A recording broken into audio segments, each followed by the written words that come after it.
렘넌트를 어떻게 키우면 좋을지 우리 확실한 방향을 잡고 또 인도를 받는 것이 참 중요합니다. 우리 렘넌트를 키우고 있는 부모님들과 또 렘넌트를 사역하고 있는 우리 사역자들은 세상 서밋으로 키우는 것이 아니고 세상 엘리트로 키우는 게 아니고 세상의 성공한 자로 키우는 게 아닙니다.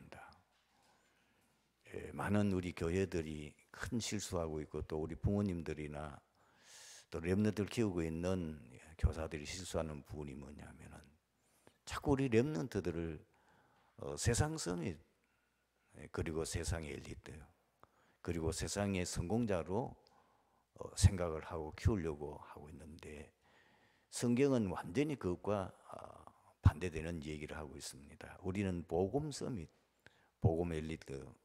결국은 우리 렘넌트를 어떻게 키우냐면은 우리 렘넌트들이 세계 복음하는 주역으로 세우는 그것을 방향을 잡고 우리가 인도를 받고 또 응답을 받아야 되겠습니다. 이 말은 제가 주장하는 게 아니고 성경이 그렇게 말씀하고 있습니다. 하나님께서 쓰셨던 사람들이 어떤 사람입니까? 그 대표적인 인물들이 바로 7명의 렘넌트 아닙니까? 그리고 그 포로 시대 때에 귀하게 쓰임 받았던 다니엘과 세 친구, 에스더 같은 분들, 또 그리고 히브리서 11장에 보면은 역시 거기에 믿음의 위인들이 나옵니다. 그 사람들의 특징이 뭐냐면은 복음 엘리트입니다.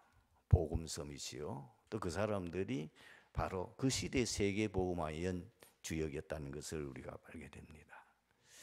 그렇게 하려면 우리가 어떻게 우리 렘넌트를 키워야 되겠습니까? 어릴 때에는 가장 중요한 이 기초를 어떻게 놓느냐가 사실 그 사람 인생이 좌우된다고 볼 수 있습니다. 그래서 여러 가지 구체적인 말을 하기 쉽지만은 저는 이제 나이가 좀 들고 많은 사람들을 이렇게 보고 또 우리 주위에도 많은 분들을 보게 됩니다. 참 많은 좋은 조건들을 가지고 있고 굉장히 좀 뛰어난 재능을 가지고 있는데도 불구하고 인생에 많은 어려움을 당하고 또 사람을 깜짝 놀라게 할 만큼 그런 큰 실패하는 것을 보게 됩니다. 세상에 성공한 사람들 가운데에 어떻게 저런 사람이 자살할 수 있을까? 이런 경우를 우리가 너무나 많이 보았잖아요. 대통령이 자살을 하지 않나, 뭐 서울시장이 자살하지 않았나, 부산시장, 뭐 국회의원, 뭐 쟁쟁한 이 재벌까지 올랐던 사람들이 자살하지 않나. 그 정도가 아니고 너무 삶이 무너져가지고 이 상황이 되는 경우를 많이 봅니다. 제가 가만히 그 사람들의 이 삶을 분석해 본 결과 결국은 어릴 때입니다. 어릴 때에 그 사람 속에 각인되어진 것, 어릴 때 뿌리 내려진 그것이 결국은 아무리 뛰어난 재능과 능력을 가지고 있다 하더라도 그 뿌리 내리고 각인 뿌리 채취된 그것이 그 인생을 결정짓는다는 것을 제가 많이 느낍니다. 그래서 우리 렘넌트를 키우고 있는 부모님들은 신앙의 기초를 확실하게 확립시켜야 됩니다. 이 부분을 꼭 담아주셔야 돼요. 이미 우리는 이 다락방 본부 메시지 속에 나와 있는데 CVDIP, C는 뭐죠? 언약입니다. 우리 렘넌트들에게 확실한 언약이 그 속에 확립되어야 돼요. 그리고 비전이 확립되어야 되고 24시 꿈에 나올 만큼 이 드림이 나올 수 있어야 됩니다.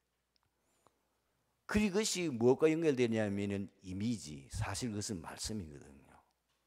말씀과 연결되어져서 결국은 실천인데 작품이 나오는 겁니다. 요 5가지를 어릴 때부터 확실하게 뿌리내리도록 그리고 그것이 확립되도록 하면은 사실 그 아이가 어릴 때 가지고 있었던, 왜냐하면 한 사람의 인생은 간단한 게 아니거든요. 어떤 한 사람을 생각해 보면은 그 아버지 가문으로부터 오는 많은 대물림이 있습니다. 그리고 어머니로부터 오는 대물림이 있습니다.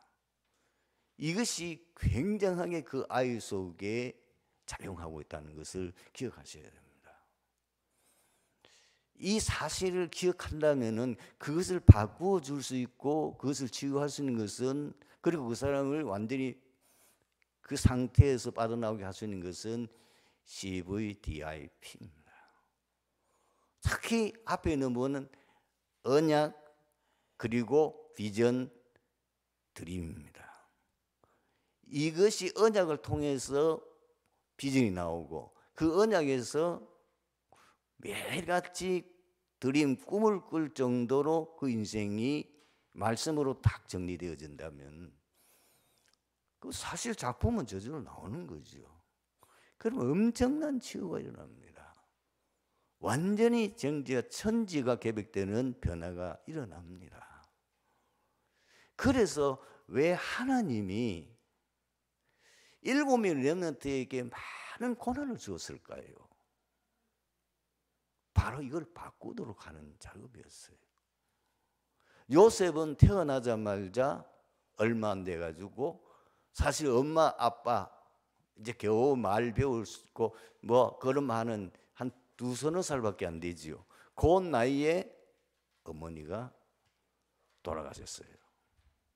가장 엄마가 필요할 때. 왜 그랬을까요? 여러분은 라이라는 그 여자가 어떤 여자죠? 드라빔을 훔쳐가지고 왔어요. 하나님을 믿는 그 가정에 우상을 가져왔다니까요. 야곱이 그 여인의 외모 이쁘고 너무 잘생기고 거기에 혹해가지고 결혼한 거지만은 사실 영적 상태라든지 그 신앙적인 거는 아무 요셉에게 도움이 안 되는 거예요. 그래서 하나님 일찍 물러가신 거예요.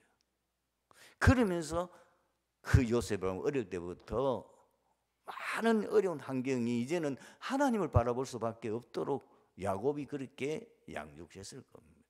야곱이 특별하게 요셉에게 관심을 가질 수밖에 없는 것은 너무 불쌍한 아이예요. 왜 다른 자녀들은 다 부모가 엄마가 있는데 이 요셉은 엄마가 없단 말이에요. 왜 노예로 팔았을까요? 왜 감옥으로 보냈을까요?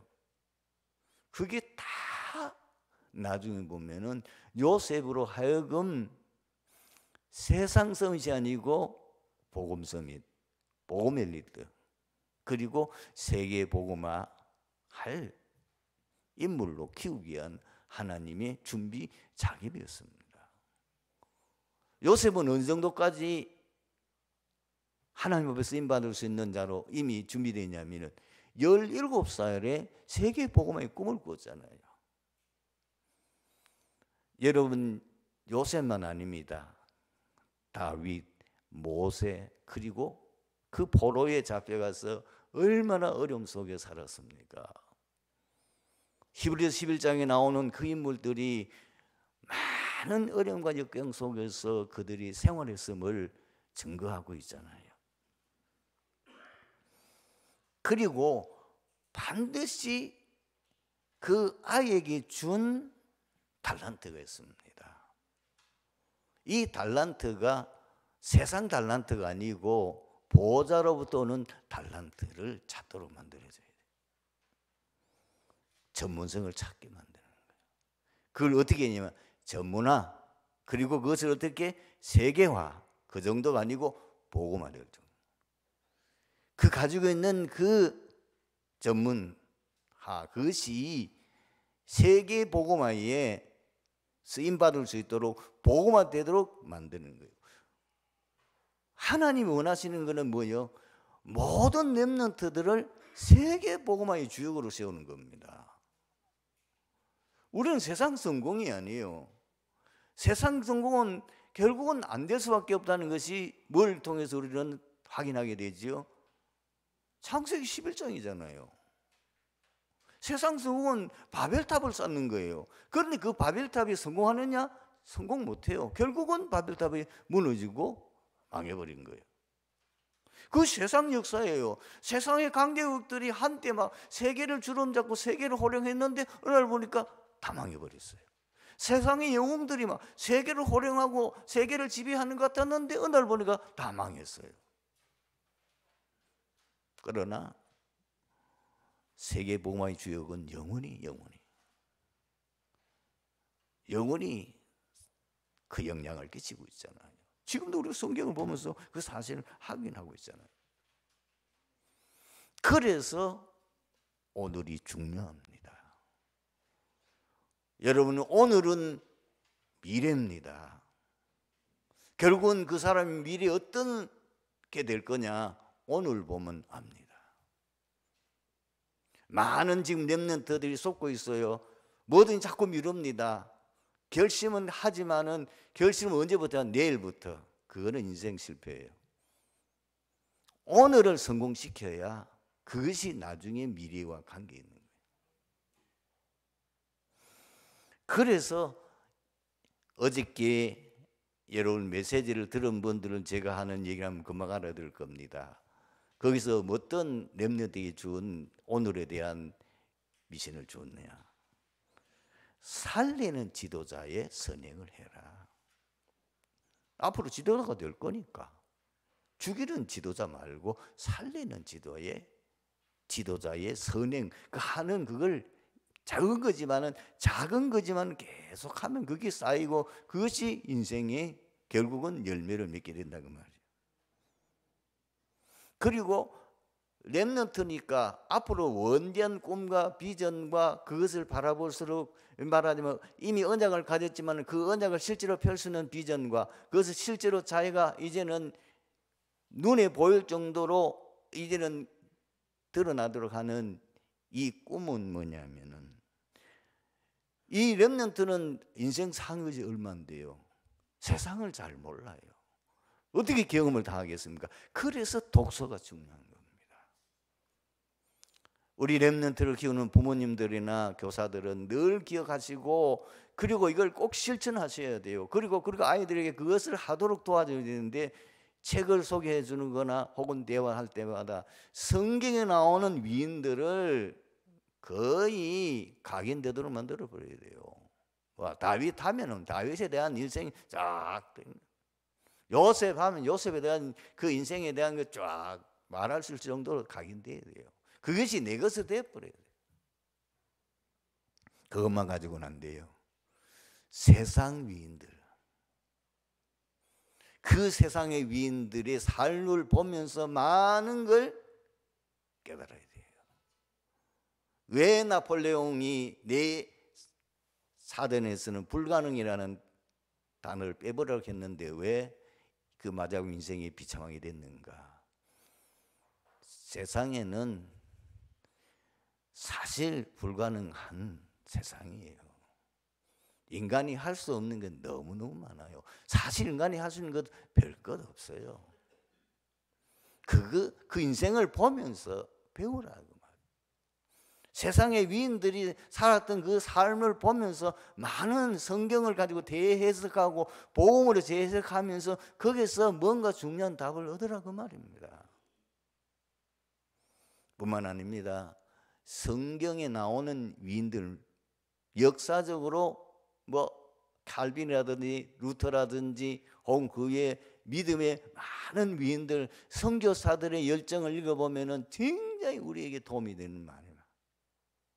많은 분들이 너무나 좋은 환경과 여건 속에서도 자기가 그걸 다 포기하고 저 미개한 미종족 족속들에게 가서 복음 전하다가 순교한 사람들이 많습니다.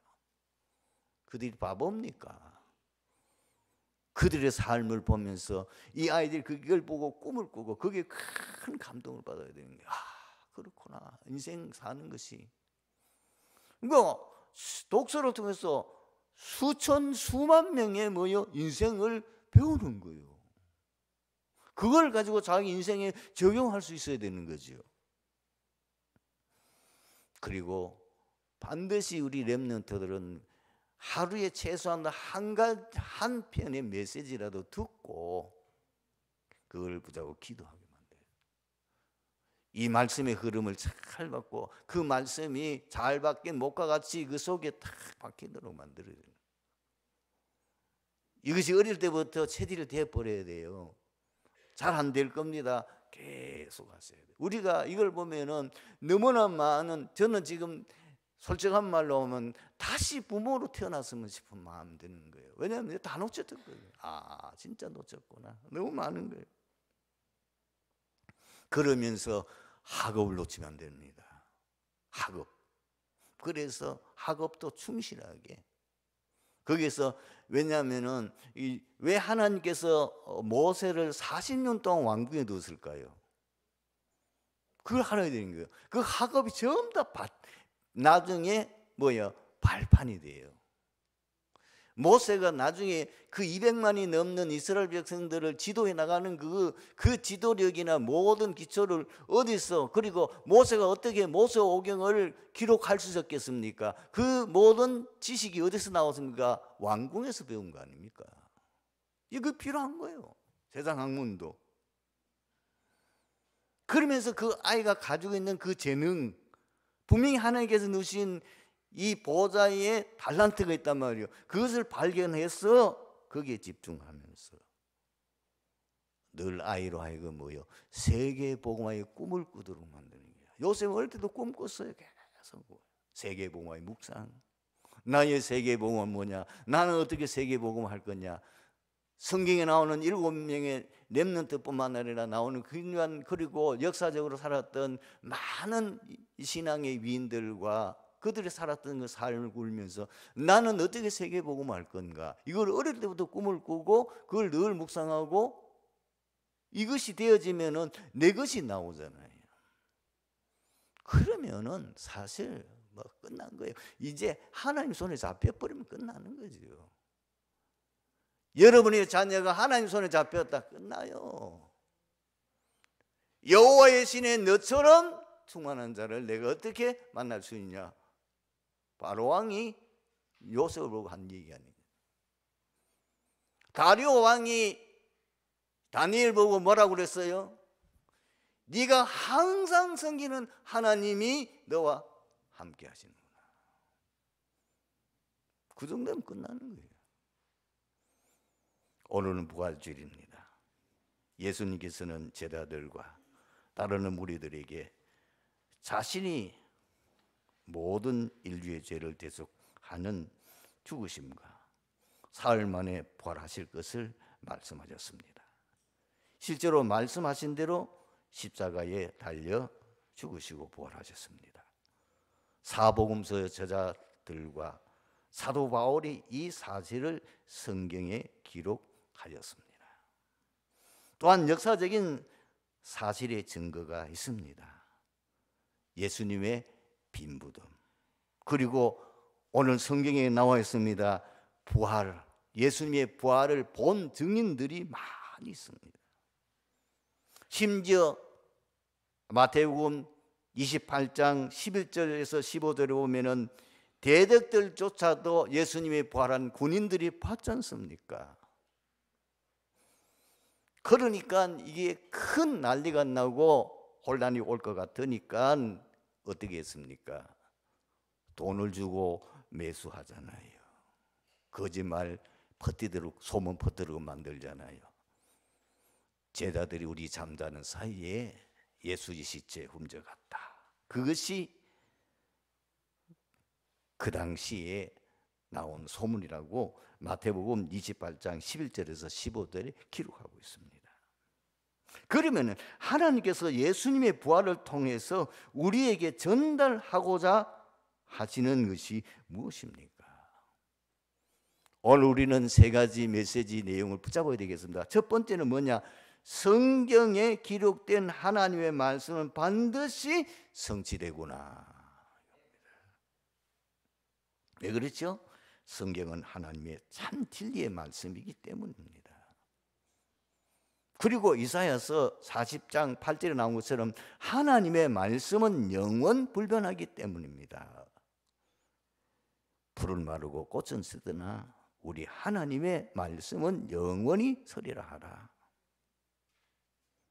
그리고 예수님도 말씀하셨어요. 언제? 마태복음 5장 18절에 이 하나님의 말씀은 반드시 성취될 것을 말씀하셨단 말입니다. 진실로 너희에게 이르노니 천주기가 없어지기 전에는 율법의 1.1획도 결코 없어지지 아니하고 다 이루리라. 성도 여러분, 신앙생활하는 건 너무 쉽습니다. 우리가 왜 어렵게 한 줄 아십니까? 어려운 길을 택했어요. 한 가지만 합니다. 말씀 따라 인도받으면 됩니다. 말씀 따라 인도받으면 반드시 승리합니다. 그것이 계속 성경이 우리에게 말씀하고 있는 거예요. 시편 119편 105절에 주의 말씀은 내 발의 등이요 내 길의 빛이니이다. 여러분, 출애굽 사건부터 시작해가지고 가나안 정복 사건을 하나하나 생각해 보세요. 어떻게 이스라엘 백성들이 절대 불가능한 출애굽의 역사가 일어날 수 있었죠? 모세가 하나님의 말씀에 순종한 거예요. 피제사들로 가라. 바로에게 말해라. 말 안 들을 것이다. 내가 10가지 기적을 행하고 난 이후에 바로 왕이 항복하고 보낼 것이다. 그대로 됐습니다.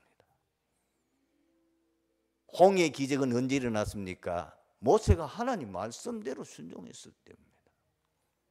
광야의 많은 기적은 언제 일어났습니까? 말씀 내에 순종했을 때. 날마다 그들의 앞에는 하나님 인도를 상징하는 구름기둥과 불기둥들이 늘 있습니다. 그 구름기둥과 불기둥 따라가고 언약궤 따라가니까 요단강은 갈라지고 여리고는 무너졌습니다. 성도 여러분, 신앙생활 이제 어렵게 하지 마세요. 우리가 자꾸 우리 생각을 가지고 세상 기준을 가지고 자꾸 세상살이 하고 뭘 하려고 하니까 안 되는 거예요. 이제는 깨달아야 돼요. 말씀이 너무나 세상 환경이나 지금 상황하고는 얼토당토하는 말을 하는 것 같아서 우리가 자꾸 거기에 속는 거예요. 자, 보세요. 홍해 바다 가르친다고 그 홍해 바다 갈라지겠어요? 그게 말도 안 되는 소리지. 그런데 하나님이 홍해 바다를 가르치니까 그 물이 하나님 갈라내셨잖아요.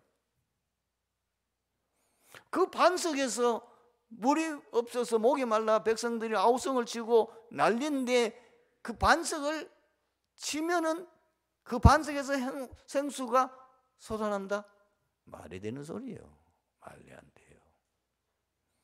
이스라엘 백성들이 지금 광야길 가는데 얼마나 힘든가. 거기서 성막 만들어 말이 되는 소리예요. 그게 지금 언약궤 만들고 뭐 운동화 뭘 만들고 뭐 말이 되는 소리예요. 안 돼. 그런데 이상하지요. 그 말씀 따라간 자는 가나안 땅 들어갔어요. 그러나 그 말씀을 부인한 자, 그 말씀에 불순종하고 그 말씀을 결국은 거역한 자는 다 광야에서 인생 마셨다는 사실입니다. 여러분들이 가장 속히 쓴 분이 뭐죠? 성경은 나하고 안 맞아. 내 현실하고 너무 안 맞아. 너무 지금 우리하고는 맞지 않는 얘기를 하니까 이게 또 건더러 성경은 뭐 2000년 전에 뭐 쓰여진 말씀이기도 하고 어떤 건 2000년, 3500년 전에 기록된 말씀이 지금하고 무슨 상관이 있느냐. 많은 성경을 연구하는 학자들조차도 그렇게 사람을 미혹하고 사람을 무너뜨립니다. 속지 마세요.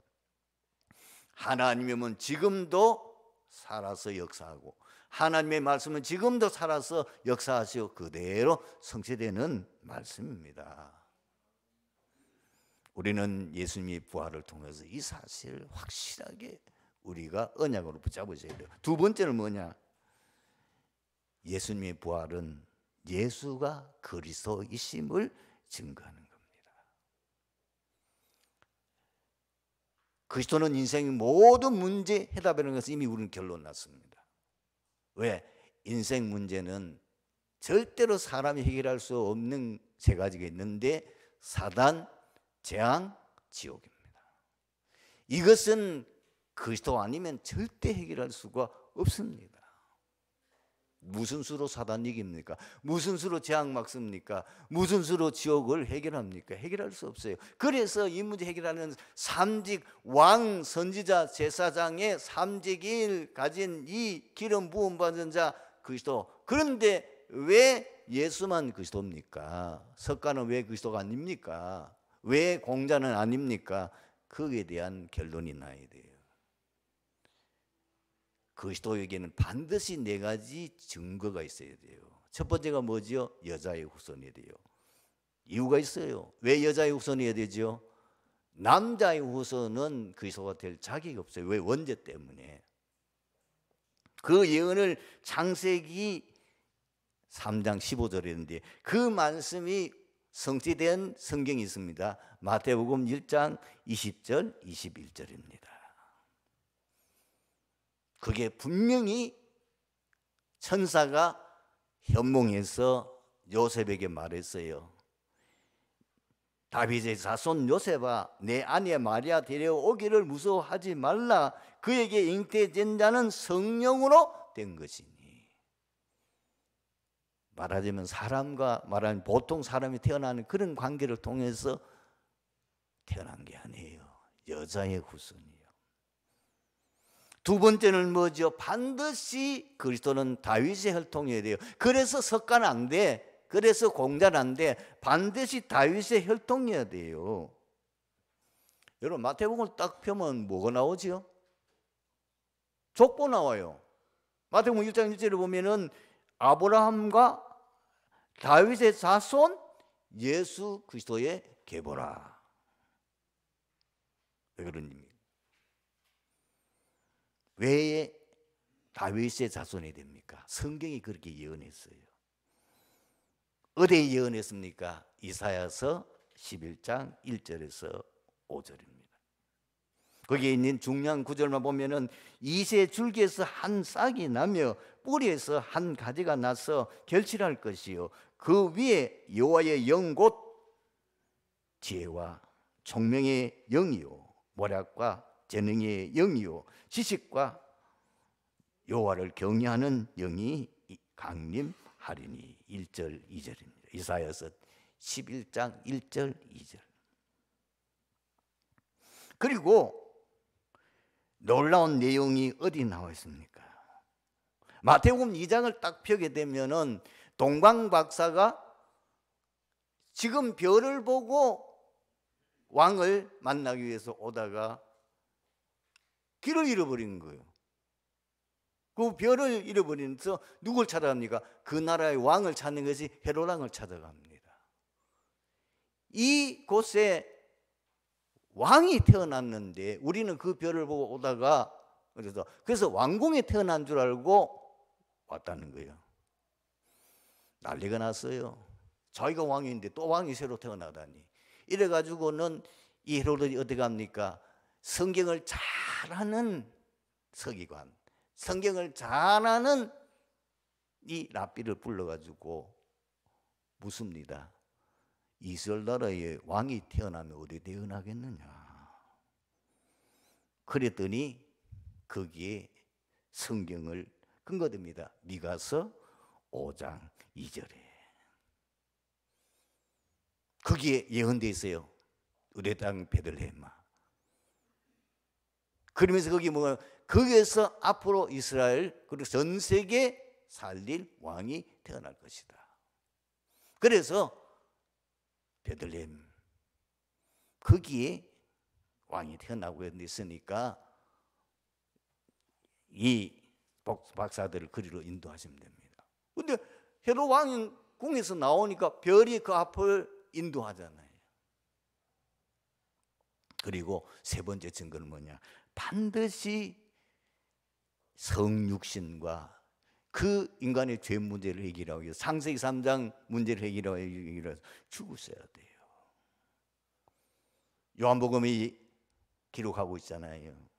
1장 14절 말씀이 육신이 되어 우리 가운데 거하심에 우리가 그의 영광을 보니 아버지의 독생자의 영광이요 은혜와 진리가 충만하더라. 예수님이 십자가에 죽으실 때 뭐라고 말씀하셨습니까? 다 이루었다. 성취한 것을 말씀하고 있죠.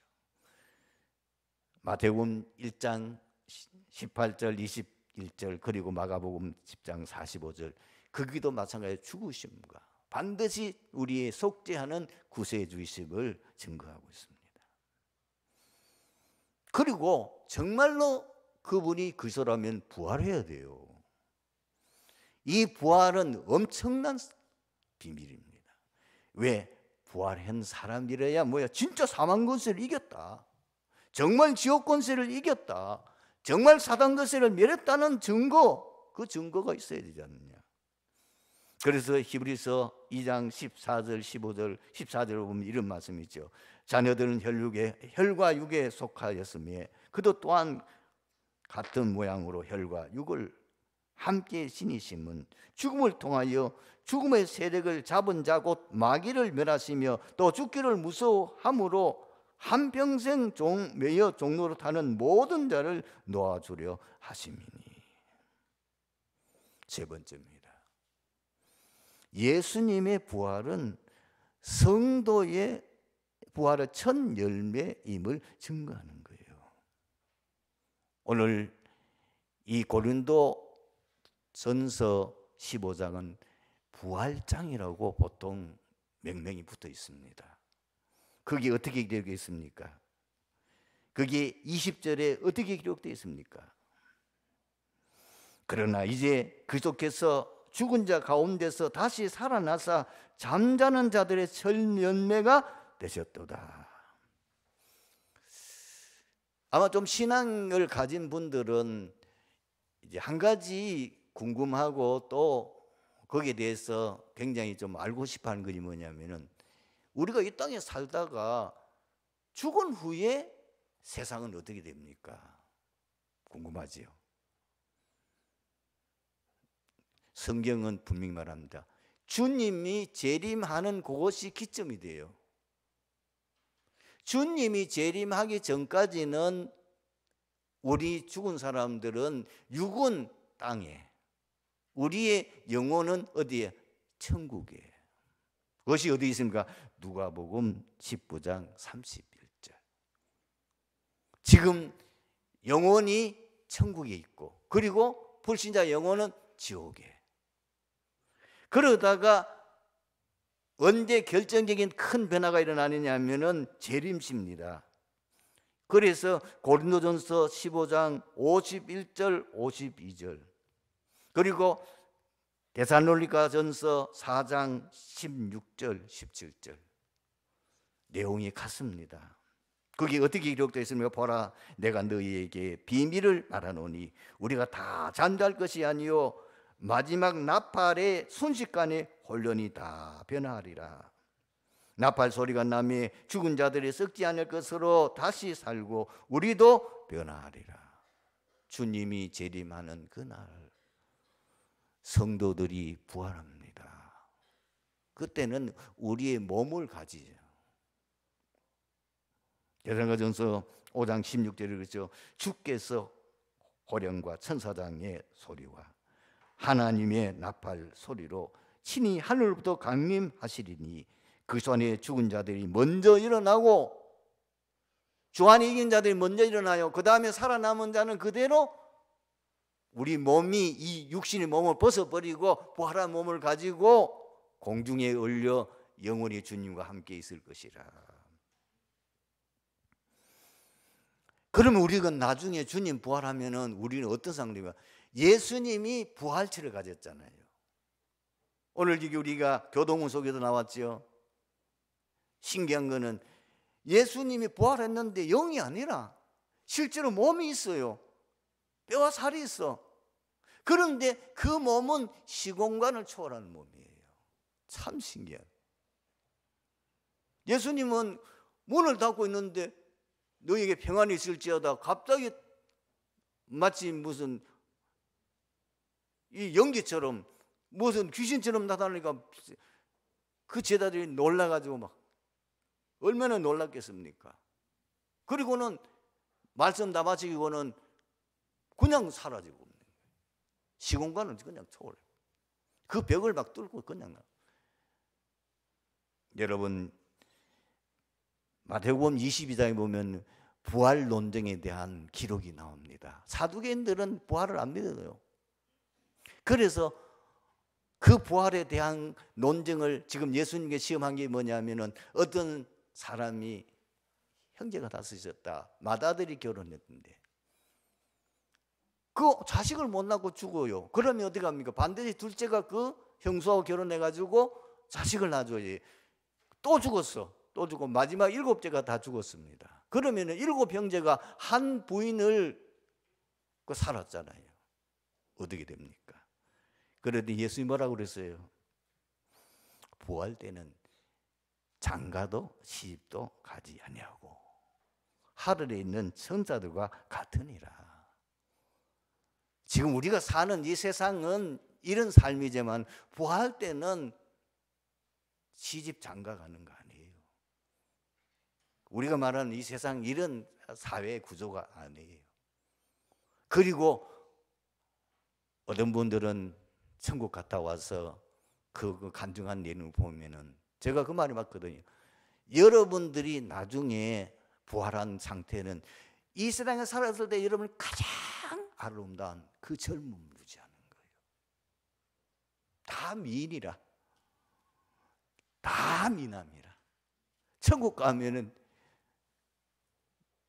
우열을 가릴 수 없어요. 다 미인이고 다 미남이라. 그러면서 부활한 몸을 가져요. 그 몸은 먹어도 되고 안 먹어도 되고 아무 관계없어요. 오늘 말씀의 결론입니다. 그렇다면 우리는 어떤 각오를 가지고 살아야겠습니까? 우리는 이제는 증인의 삶을 살아야 되는데 어떤 삶이죠? 예수가 그리스도이심을 증거하는 증인. 우리는 어떤 삶입니까? 항상 부활하신 그리스도께서 우리 눈에 보이지 않지만 분명히 성령으로 우리와 함께 하시기 때문에 그 그리스도를 누리는 증인의 삶. 분명히 마태복음 28장 20절에 말했습니다. 볼지어다 내가 세상 끝날까지 너희와 항상 함께 있으리라. 그리고 우리 마지막은 우리의 삶을 통하여 세계복음화의 증인. 5월 5일에서 8일까지는 지금 우리 다락방 전도운동하는 세계 선교대회가 있습니다. 선교 합숙 선교대회. 그리고 중남미에서 지금 세계 각국이 다 나오는데 우리가 지금 구원하고 함께 이 세계복음에 응답받고 있는 중남미에서는 31명의 목사님과 그리고 중년 제자들이 한국에 옵니다. 온 분들은 어떻게 하느냐? 선교대회 다 끝나고도 2주간 동안 9일부터 23일 날 다 출국합니다. 2주간 동안 이제 오셨으니까 와서 좀 집중 훈련하고 좀 가라고 해서 준비하고 있습니다. 우리 교회에서는 지금 중남미 페루에서 3사람, 한 분은 자비랑에 와요. 2사람, 그리고 도미니카의 공화국에 있는 한 명의 또한 중요한 이 제자. 중남미는 거리가 너무 멀다 보니까 또 요즘 또 기름값 올라가지고 항공료 아무리 다운 시켜도 안 돼요. 한 사람당 300만 원. 계산 나오죠? 3명 우리가 후원이 되면 선교사의 항공료만 300만 원. 여기 와서 훈련 받는 기간. 최소한도 뭐 얼마 들겠어요? 1,000만 원 잡아야 되겠죠. 어디 가면 되겠습니까? 저는 우리 가정에 이미 결정했습니다. 우리 가정에서는 한 명 선교사를 후원하는 한 구자 100만 원 하자. 우리 교회에서 10가정만 나오십시오. 우리 가문에서 우리 힘 모아가지고 그래도 죄송합니다. 그 멀리서 훈련받으러 와서 오는 이분들 제대로 복음을 심어서 우리가 2, 3절 따라 가야 되는 데까지 못 가니까 우리 가정도 한 명에 한 구자 100만 원 하자. 10가정 나오고 다른 분들이 협력한다면은 넉넉하게 쓰고도 남고 또 오히려 우리가 선교비 또 여유 있게 쓰고 또 헌신할 수 있을 줄 믿습니다.